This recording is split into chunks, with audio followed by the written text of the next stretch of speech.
সম্পর্কে একটি কবিতা এখন আবৃত্তি করতে যাচ্ছি। কুয়ার্ক। কুয়ার্ক মানে ছোট্ট কণা, আসলে তাহা নয় কণা। প্রকৃত অর্থে ইহা যে এক পরশ ঘষা সোনা। পরশ মানে জাদুর পাথর, এ কথা তো জানে সবাই। পরশ স্পর্শে যে কোনো বস্তুই খাঁটি সোনা হয়ে যায়। কুয়ার্ক যে পরশ পাথর, সোনার কারিগর। সুপ্ত প্রতিভাকে জাগিয়ে তুলতে তার নাই কোনো উপায়ন্তর।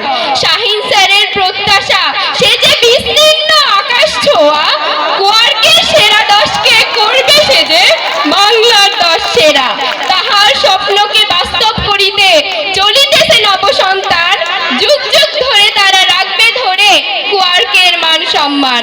যেদিন তারা পরশ ঘষা হইবে খাঁটি সোনা, সেদিন তাহার পড়বে মনে কোথায় এর বীজ বোনা। সেদিন তাহার আখির সামনে উঠবে ভেসে যা।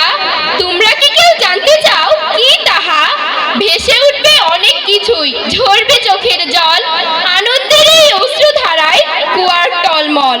গর্বে তাহার ফুলে উঠবে বুক, চোখে ভাসবে একটি মানুষ, সে যে শাহিন স্যারের মুখ। স্বপ্ন তাহার হইবে